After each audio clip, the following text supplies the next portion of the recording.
Assalamualaikum warahmatullahi wabarakatuh. Saya Elisa Nurmaharani Husna dari Fakultas Tarbiyah dan Ilmu Keguruan Jurusan Pendidikan Agama Islam PAIB. Saya dan teman saya dari kelompok 4 mata kuliah Bahasa Indonesia akan mempresentasikan materi yang berjudul Penalaran Model Tolmin. Kelompok 4 beranggotakan sebagai berikut.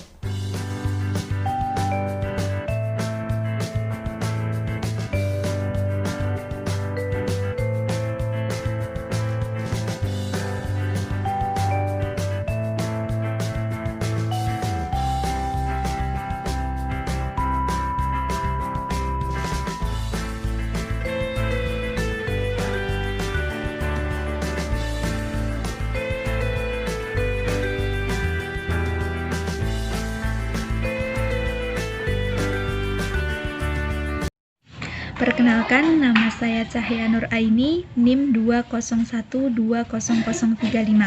Di sini saya akan menjelaskan sedikit tentang penalaran model Tolmin. Penalaran model Tolmin.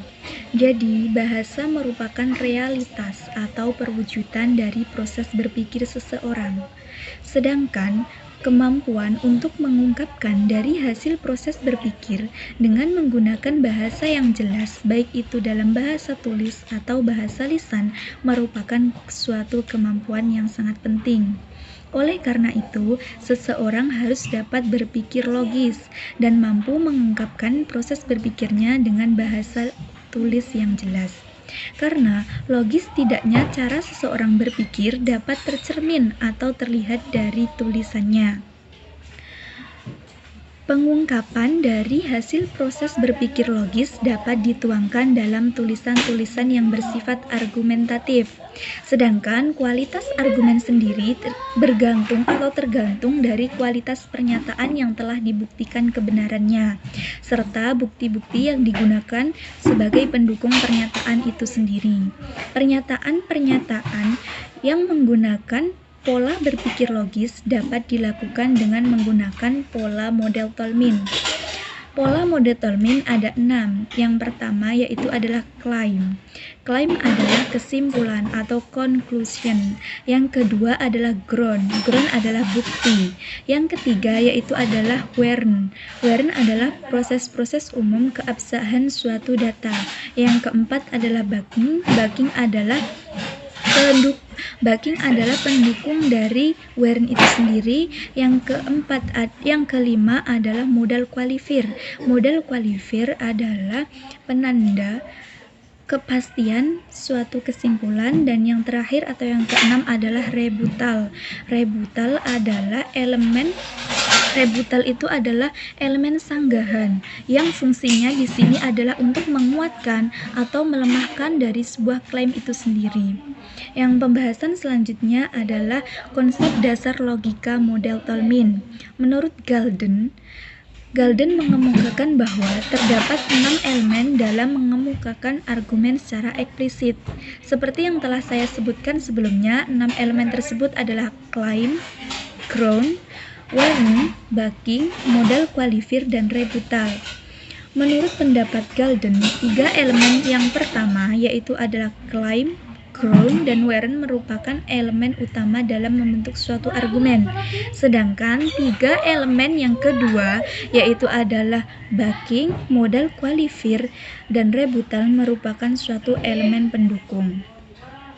Assalamualaikum warahmatullahi wabarakatuh. Perkenalkan, nama saya Jusela Deviana dengan nomor NIM 201200037 akan menyampaikan materi tentang penalaran model Tolmin. Tolmin dalam Galden mengemukakan bahwa terdapat 6 elemen dalam mengemukakan argumen secara eksplisit, yaitu yang pertama, claim, yang kedua, ground, yang ketiga, warn, yang keempat, backing, yang kelima, modal qualifier, dan yang keenam yaitu rebuttal. Jadi, model Tolmin memiliki 6 elemen yaitu claim, ground, warn, backing, modal qualifier, dan rebutal. Pada kesempatan kali ini, saya hanya akan menyampaikan materi tentang klaim saja. Klaim adalah pernyataan tesis yang bersifat kontroversi yang ingin disampaikan penulis. Klaim atau disebut juga dengan pernyataan posisi adalah sesuatu yang diyakini kebenarannya oleh penutur dan dikemukakan kepada mitra tutur agar dapat diterima dengan alasan-alasan mendasar yang dapat diterima. Jadi dapat disimpulkan bahwa klaim adalah pernyataan yang berasal dari penutur atau penulis. Klaim juga disebut juga dengan kesimpulan. Nah, apa sih tujuan klaim itu? Yaitu bertujuan untuk meyakinkan orang lain agar mempercayai argumennya atau pernyataannya dengan menyertakan bukti atau alasan-alasan untuk mendukung pernyataan tersebut.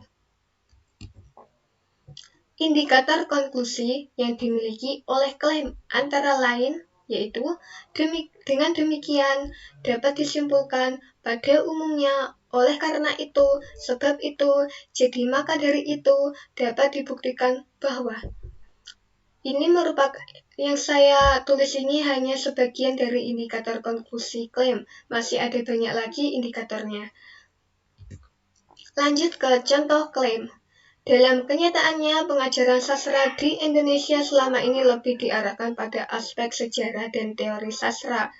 Dengan demikian, pencapaian tujuan belum sampai pada tujuan yang diharapkan. Dua kalimat tersebut merupakan klaim berantai atau klaim yang saling berhubungan, saling mendukung. Apa indikatornya? Yaitu dengan demikian.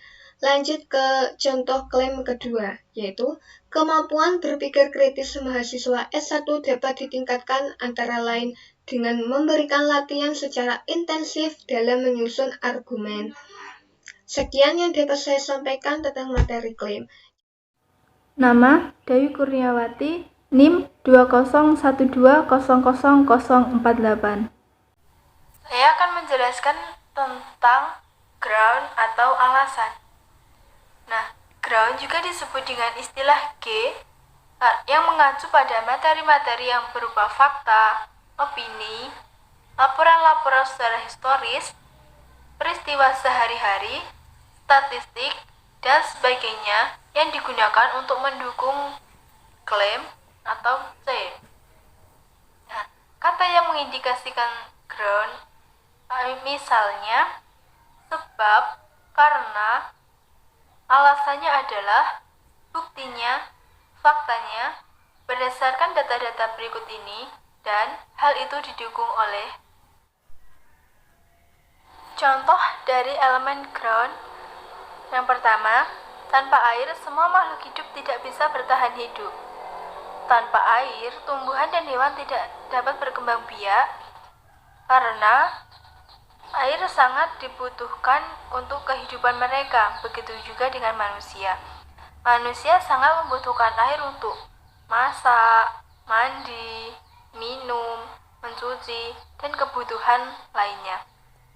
Nah, contoh tersebut merupakan contoh dari elemen ground yang berdasarkan pernyataan tersebut memiliki fakta yang telah terjadi di dalam kehidupan kita sehari-hari. Diabetes merupakan penyakit yang disebabkan oleh kadar gula yang terlalu tinggi di dalam tubuh kita.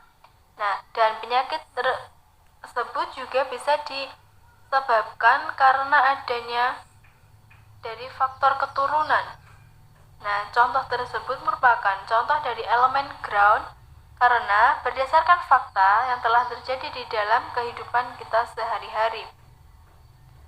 Nah, jadi kita dapat menyimpulkan bahwa ground adalah sebuah bukti yang digunakan untuk mendukung atau memperkuat sebuah klaim atau pernyataan tadi. Nah, jadi sebuah pernyataan bisa lebih dipercayai dengan adanya sebuah ground atau adanya sebuah bukti tersebut. Perkenalkan, nama saya Elis Dwi Anggraini dengan NIM 201200065. Di sini saya akan menjelaskan tentang apa itu yang dimaksud dengan warrant. Warrant merupakan prinsip-prinsip umum bagi keabsahan data. Warrant menjadi salah satu elemen utama untuk menyusun argumen selain claim dan ground.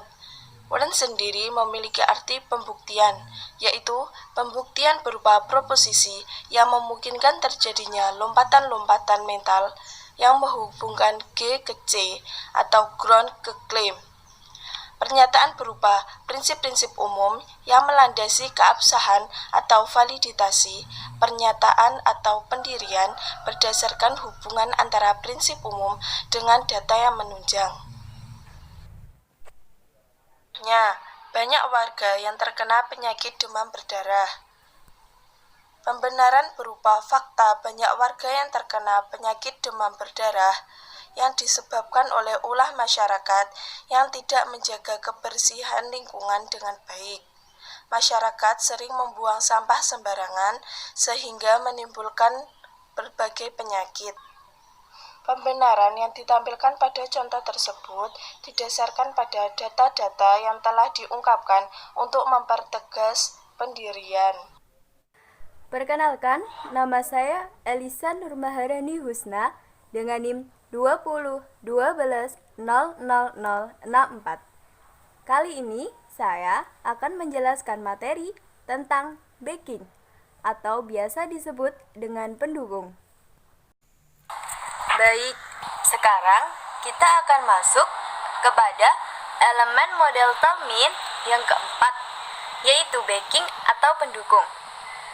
Perlu diketahui bahwa backing merupakan salah satu elemen pelengkap dari model Tolmin. Di antaranya yaitu backing, model qualifier, dan rebuttal. Sedangkan claim, ground, dan warrant merupakan elemen utama dari model Tolmin. Baik, mari kita masuk ke dalam materi backing atau pendukung. Apa yang dimaksud dengan backing? Backing merupakan kriteria-kriteria atau pengalaman-pengalaman yang diasumsikan dan dinyatakan dalam warrant. Kemudian, backing merupakan bahan-bahan lain yang kemudian digunakan untuk menyatakan, menguatkan pernyataan pendirian data dengan tujuan untuk meyakinkan pembaca. Dari sini dapat kita simpulkan bahwa antara backing, warrant, dan claim sangat berhubungan. Baik, kita akan masuk kepada contoh yang kedua dari backing. Contohnya sebagai berikut. FAO dan WHO juga sepakat keamanan pangan atau food safety merupakan salah satu komponen ketahanan pangan atau food security. Untuk itu, program ketahanan pangan nasional harus memasukkan aspek keamanan pangan untuk kesehatan manusia.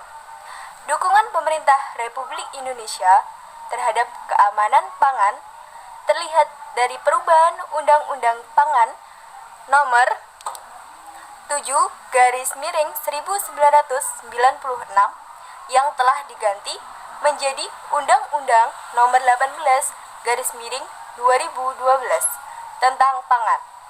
Dalam undang-undang baru, keamanan pangan telah memasukkan aspek keamanan pangan rohani serta diatur lebih mendetail dan peran pemerintah dalam penetapan norma, standar, prosedur, dan kriteria keamanan pangan serta pengawasannya yang harus dipertegas.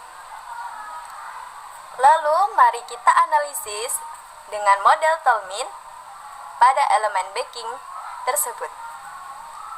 Kalimat di atas termasuk dalam elemen backing. Mengapa? Karena pernyataan tersebut memuat atau memiliki pendukung yang kuat dari hasil penelitian, observasi, dan para ahli. Jadi, dari beberapa contoh di atas dapat disimpulkan bahwa Cara untuk mengetahui kalimat tersebut merupakan backing atau tidak, yaitu jika kalimat tersebut merupakan backing, akan memuat mengenai hasil penelitian, observasi, wawancara, dan para ahli, serta fakta-fakta dari pernyataan tersebut. Lalu, mari kita masuk kepada pembahasan model qualifier. Apa yang dimaksud dengan model qualified? Model qualifier merupakan suatu derajat kepastian atau kemungkinan suatu klaim atau C berdasarkan keyakinan penulisnya. Model qualifier biasanya menggunakan suatu kelompok kata frasa yang digunakan untuk pendirian. Kelompok kata atau frasa tersebut antara lain tentu saja, pasti, masuk akal, harus, agaknya, kiranya, dan sebagainya.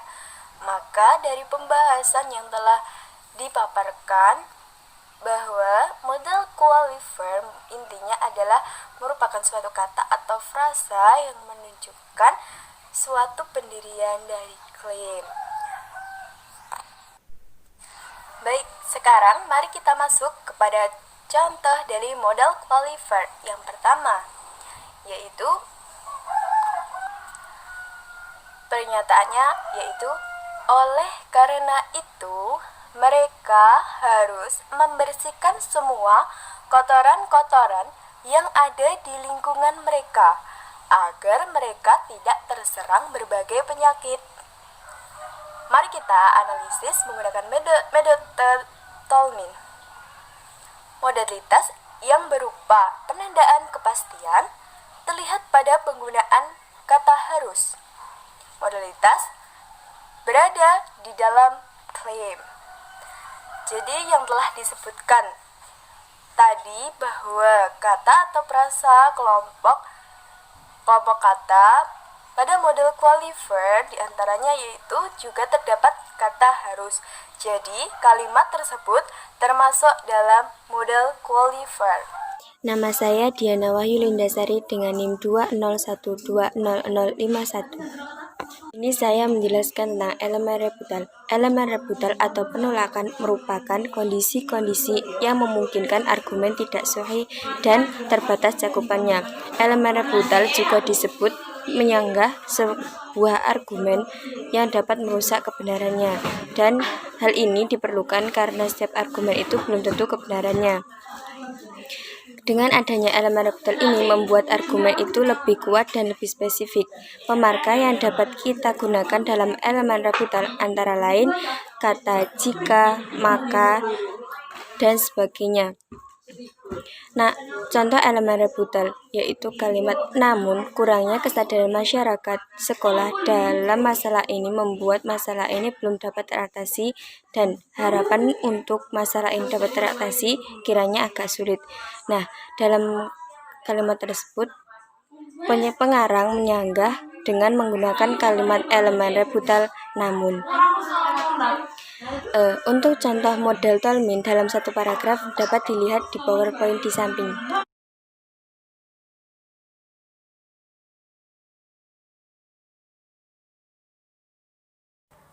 Perkenalkan, nama saya Elisa Nurmaharani Husna dengan NIM 2012000064. Di sini saya akan menjelaskan materi tentang keunggulan model Tolmin. Baik, di sini saya akan menjelaskan mengenai keunggulan model Tolmin. Ada beberapa keunggulan model Tolmin. Yang pertama yaitu komunikator terhadap respon positif dalam pengembangan model data, klaim, dan warrant. Sebab seluruh elemen logika model Tolmin diterapkan secara fleksibel yang dapat ditunjukkan sesuai dengan kondisi pembaca, tujuannya, dan memberikan kesempatan bagi penulis untuk variatif. Jadi, keunggulan yang pertama di sini yaitu seluruh elemen model Tolmin satu sama lain saling berkaitan dan memberikan respon yang positif dalam pengaplikasiannya pada penulis maupun pembaca, sehingga keduanya penulis dapat memiliki kesempatan untuk menulis secara variatif dan pembaca dapat dengan mudah memahami apa yang dibacanya. Unggulan yang kedua dari model Tolmin adalah Warren dalam logika tradisional tidak dapat ditentang karena Warren berupa preposisi asasi yang sudah jelas dengan sendirinya. Jadi di sini dapat dijelaskan karena Warren merupakan fakta-fakta yang berasal dari pernyataan atau klaim, sehingga fakta tersebut tidak dapat diubah dan berdiri dengan sendirinya.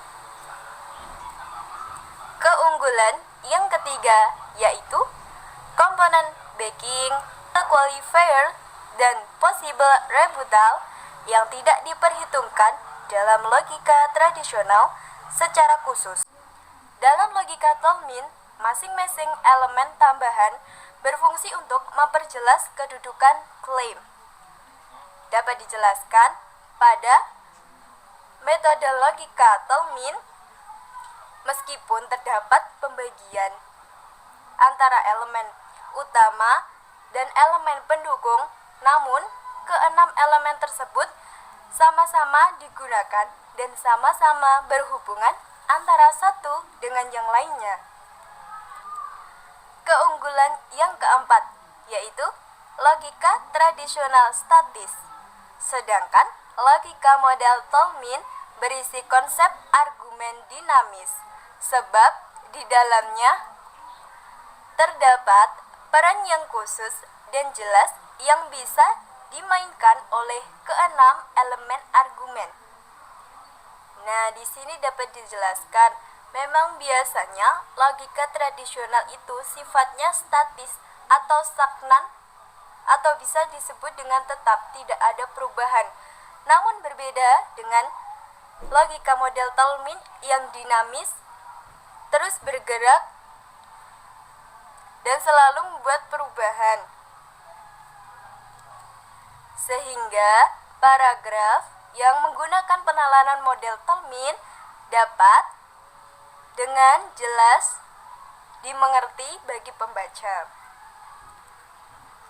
Kemudian keunggulan yang kelima yaitu karena elemen tiap argumen memiliki peran secara khusus dalam hubungannya dengan elemen yang lain, titik kelemahannya dapat dideteksi secara tepat dan cermat.